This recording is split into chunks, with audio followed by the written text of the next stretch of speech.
Hi, welcome, you beautiful souls, to a new series. I've been working on this one for a while. I will be getting a few others done tonight. Things have kind of gotten slow here at work, so I should be able to get a few more recorded.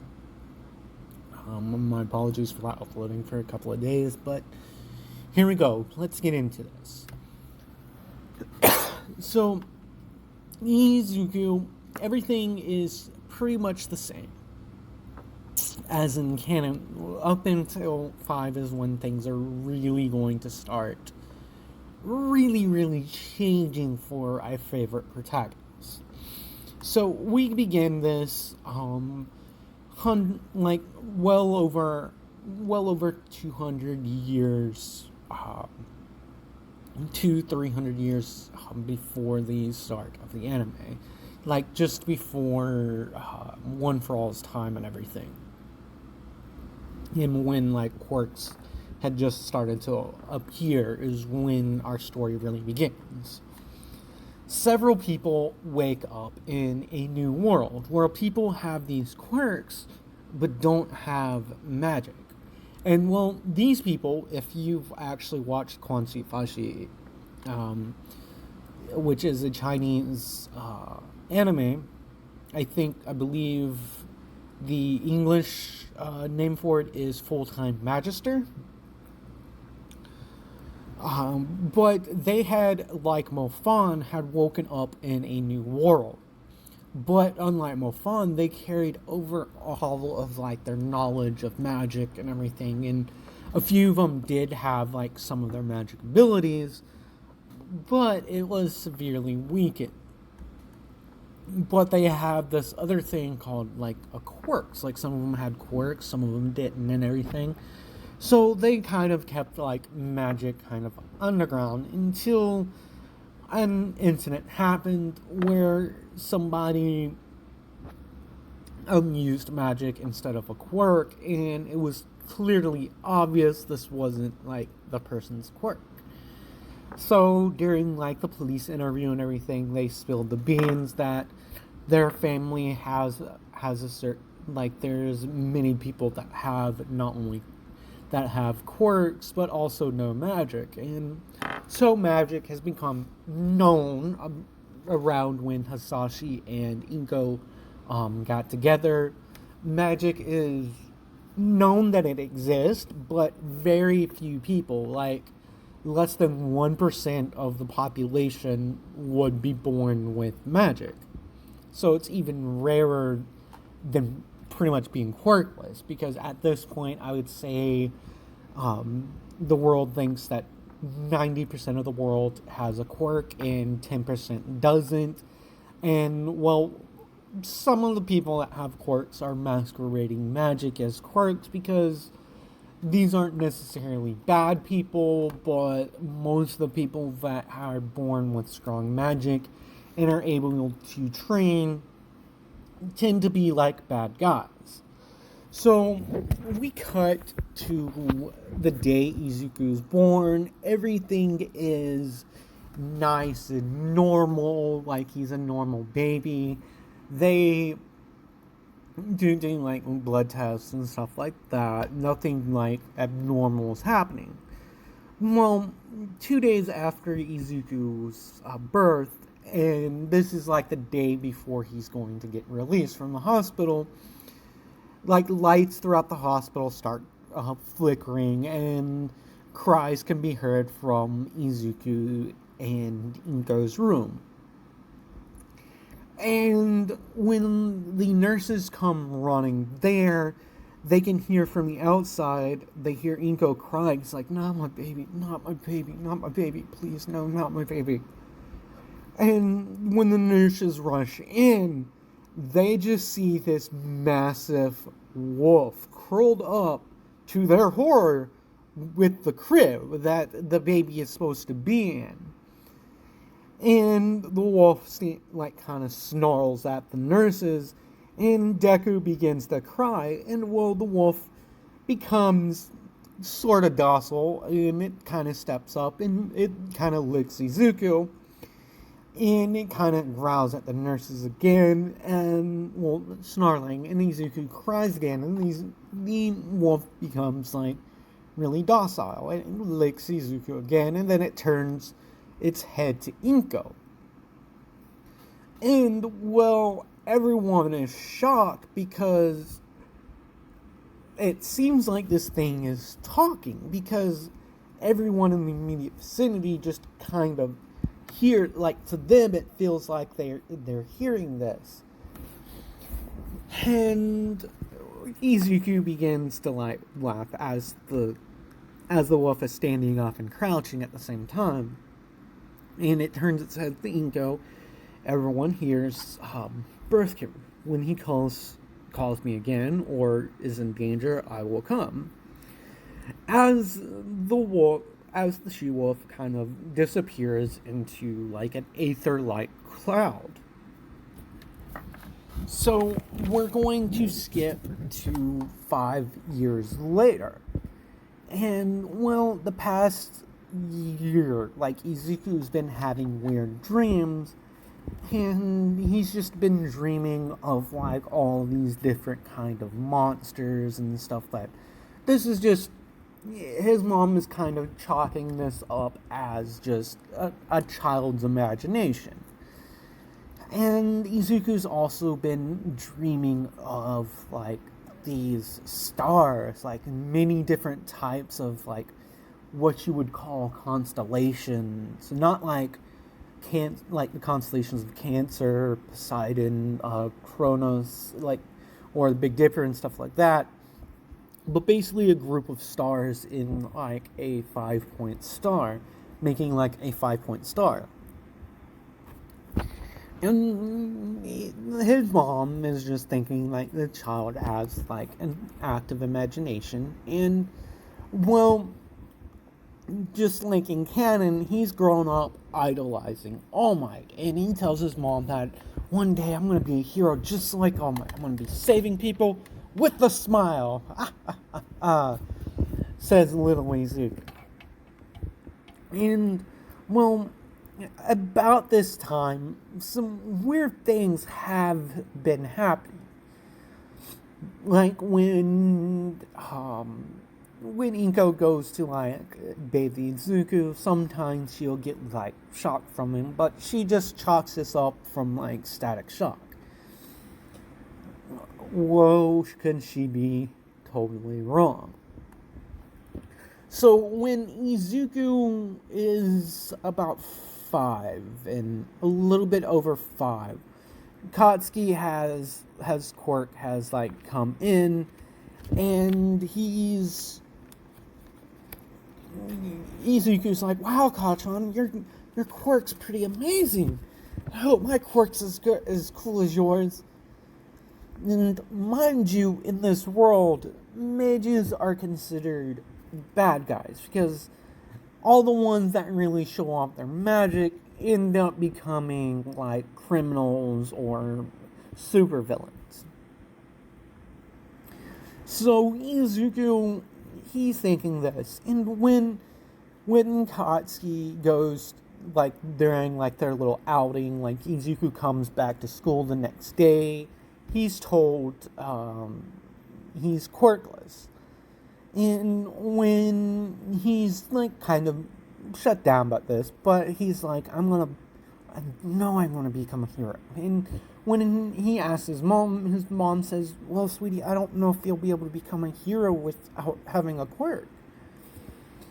Izuku is hurt by this, and things get back to somewhat normal. Kids are starting to pick on him, but like I said, during their outing in the woods where Katsuki falls off the log, when Izuku comes down, he doesn't reach his hand out. He just hears a voice in the back of his head. It's like, reach your hand out and think, like, heal.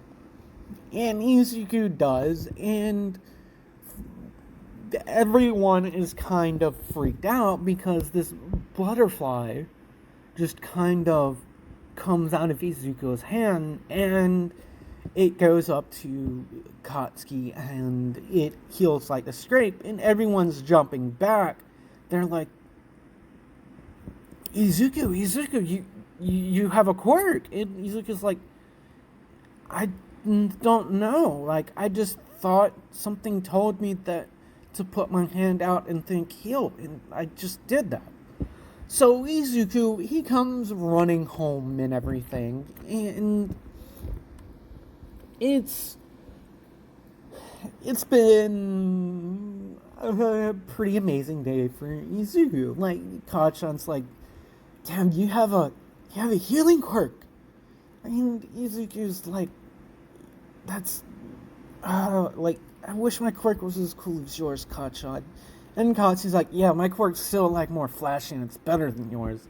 All you can do is like heal people, probably. But that means you can be a hero, right? I guess we can't call you Deku anymore. As like the kids kind of start laughing at him. So when Izuku gets home, he tells his mom that his quirk came in. And she asks, like, so what is it? So he tells his mom, and he can't do it anymore. And he's just thinking, like, this is weird. Like, I healed Kachan earlier. And his mom is a little concerned, so they take him to the doctors again. And it comes back that he is quirkless. But then the doctor kind of is looking at the charts, and then looking at Izuku, and then he turns to Inko, and he's like, Miss Midoriya, by any chance, has anyone ever in your family exhibited signs of being a Magister? And Inko's eyes just go wide. She's like, what, my son? He. And this is when the doctor says, calm down, ma'am. Just because someone is a Magister doesn't mean that they're evil. That's just a weird notion that people say. And Izuku's like, so I don't have a quirk? And the doctor kind of smiles at him and says, yes, young boy. You see, there's people with quirks, and then there's people like me. And this is, Inko, like, gets a little shocked by this. And then he's like I said, Miss Midoriya, not everyone that is a Magister or becomes like a bad person. You see, well, my magic, it's not that powerful. All I can do is this. And he produces a very small flame in his hand.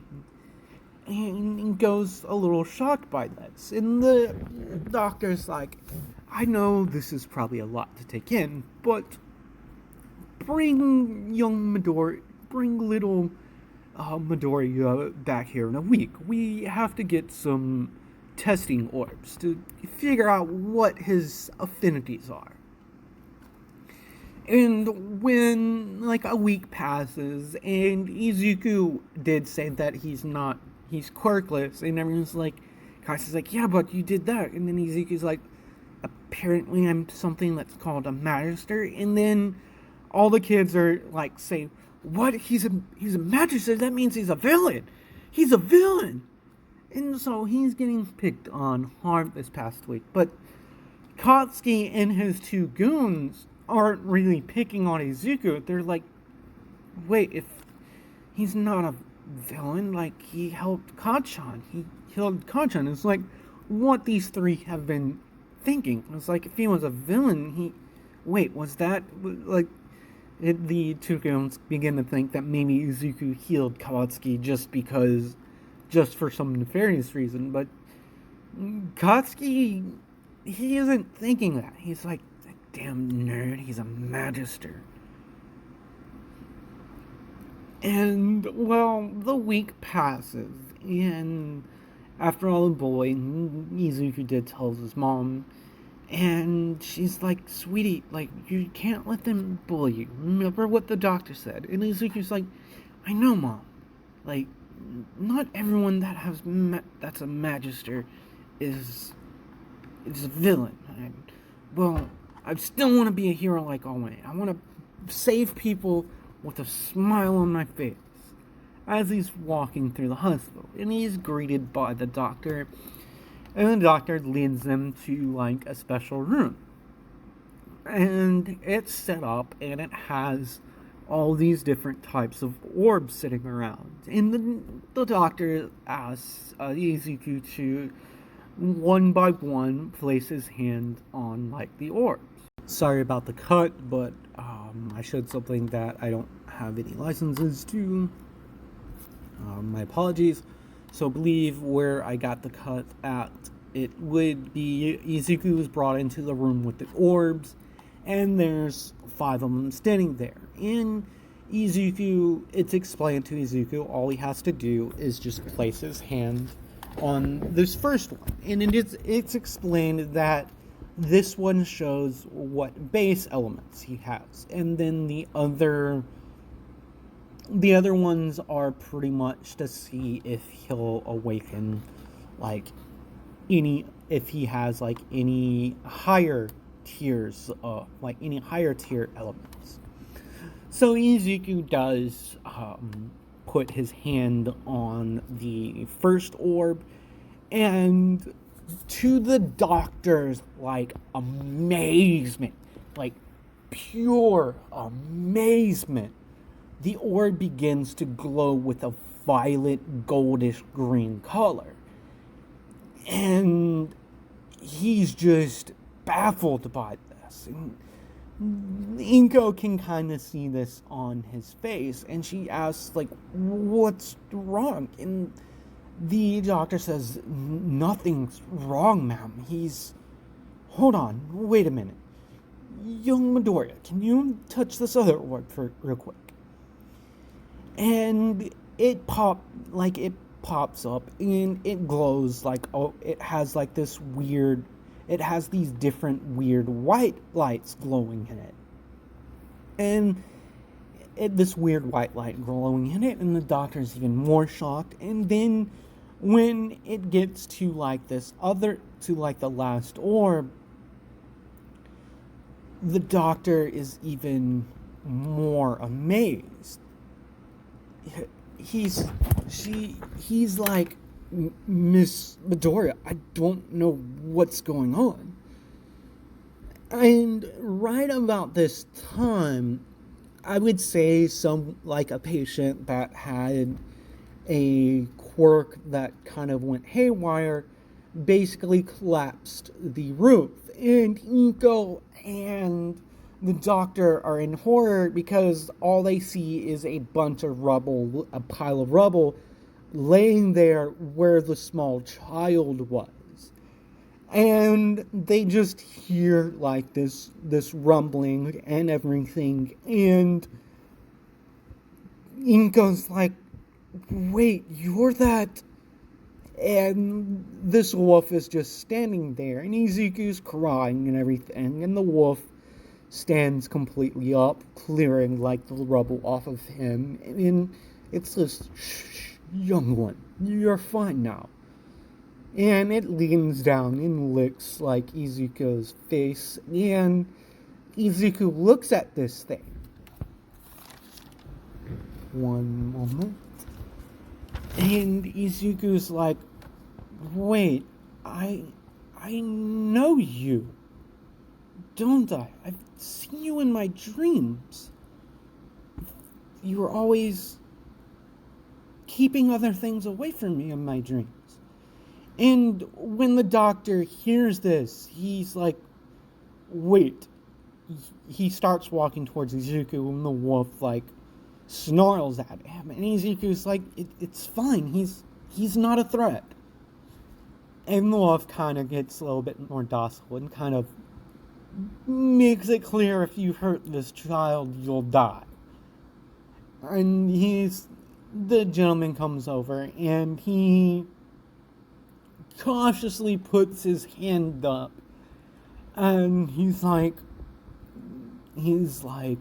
spirit wolf, please take some of my mana to heal your injuries. And the wolf, like a shock of look on the wolf's eyes can be seen, and it graciously accepts the mana.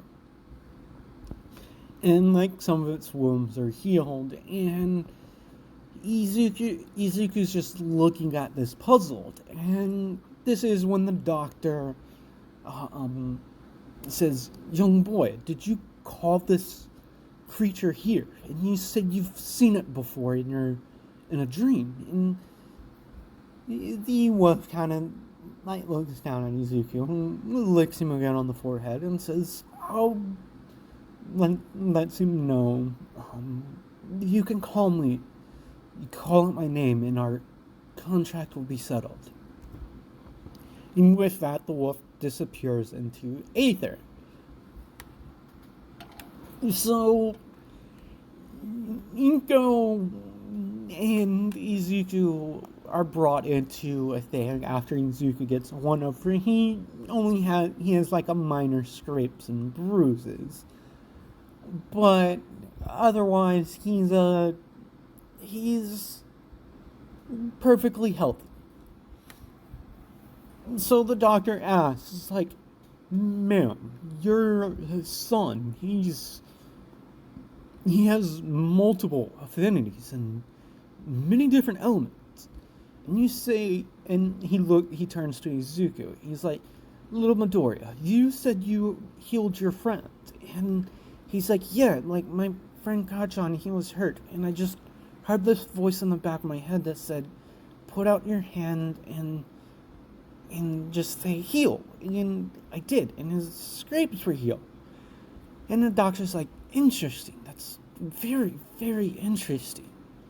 And Inko asks, like, "Is there something wrong?" And the doctor's like, "Well, there's only one other healing magister that we have on record. And, well, he disappeared 100 years ago, and no one knows where he went. And, well, man, your son, he has summoning magic as well.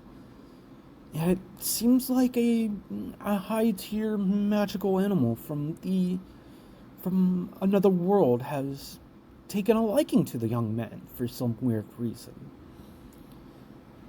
And he asks Izuku, "So what's that thing's... have you given that thing a name?" And Izuku's like, "No, I just thought it was a dream." And then the doctor turns to Inko. Inko's like, "And Miss Midori, you said you're that wolf.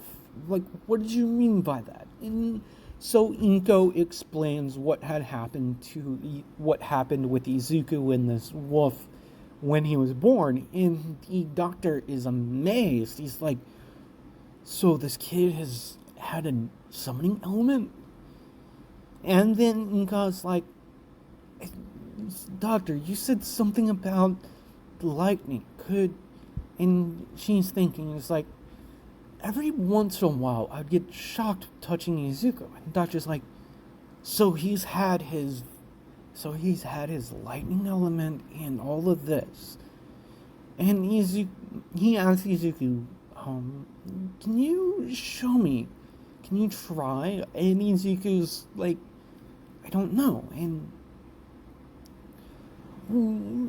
Izuku, he is tested more. Like, he comes back a few days later, and he is tested more and more. And it's come to find out that he has a light element, he has a lightning element, and he also has a wind element for his base element.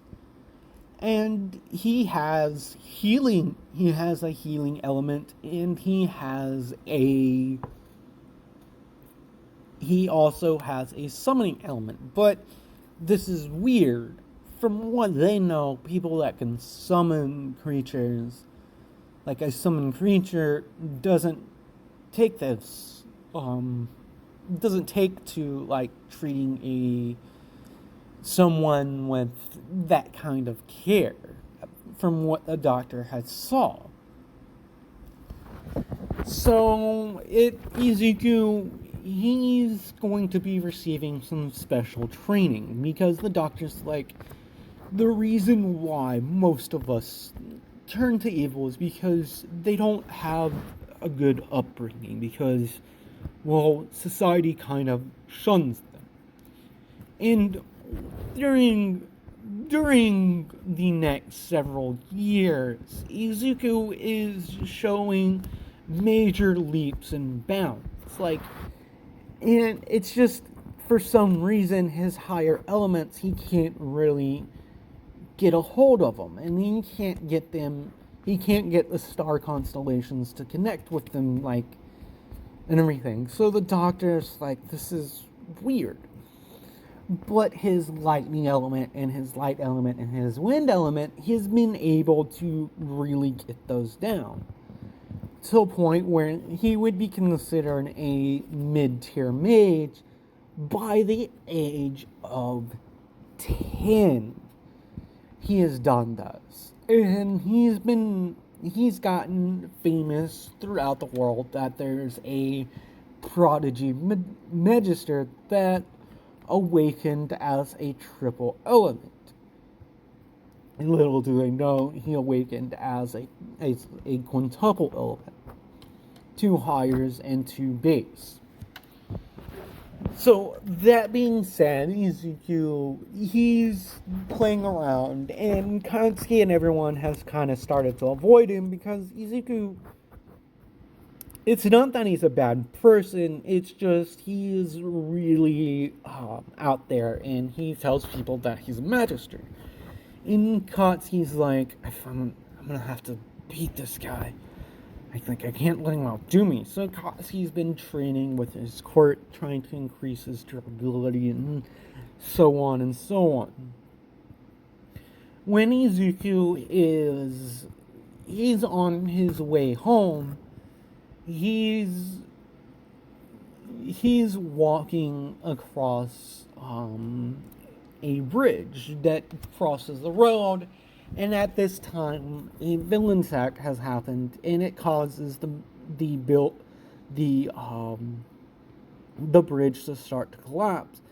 And Izuku just hears this voice in the back of his head. It says, "Master, just call my name out and I can save you."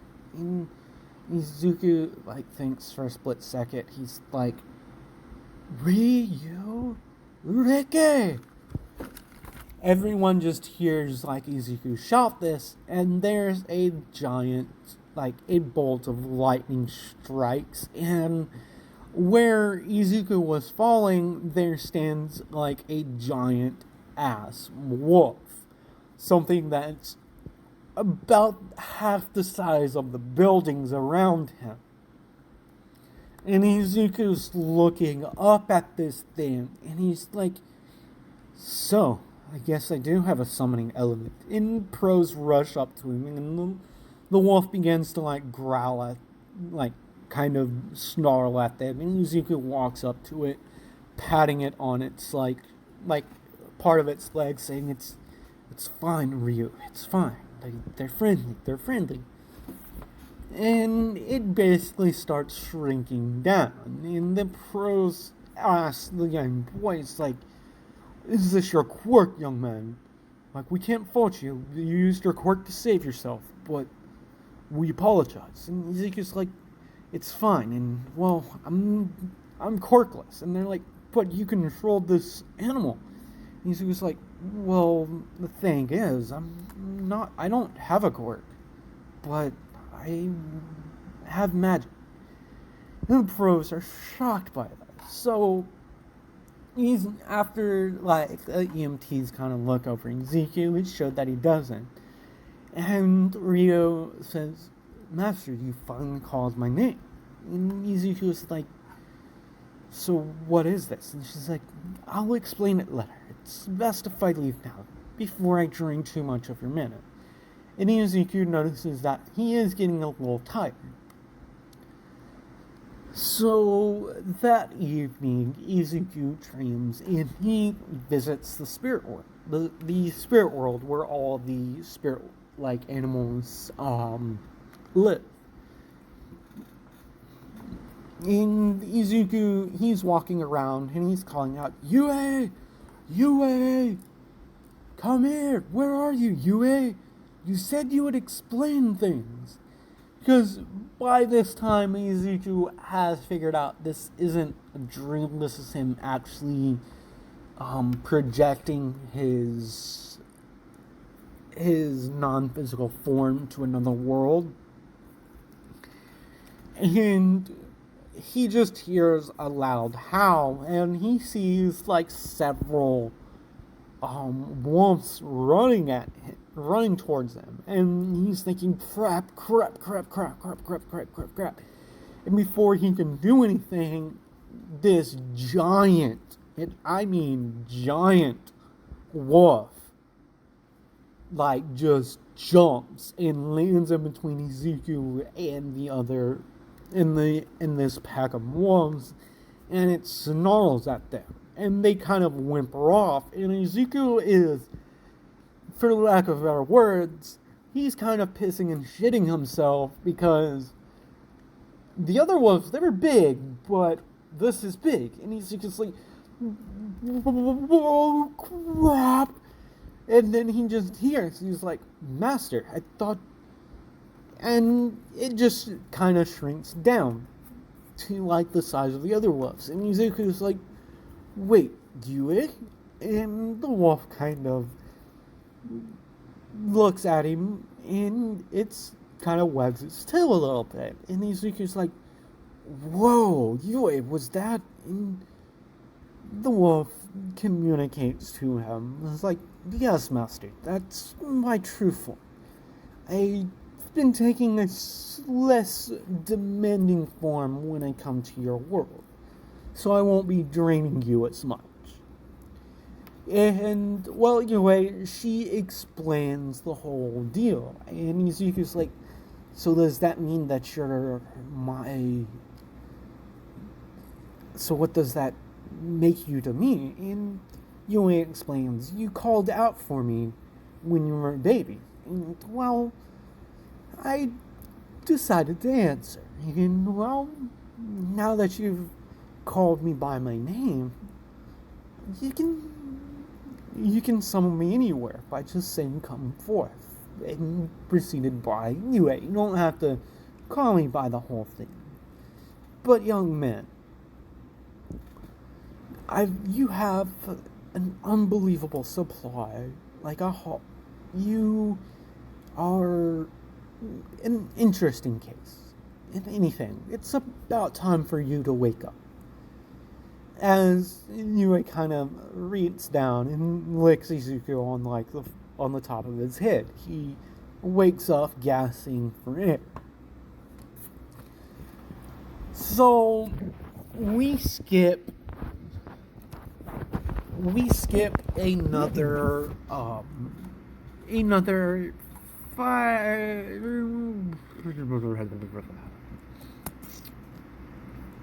No, actually, I'm gonna end this part here, and I will save the sludge villain for part 1.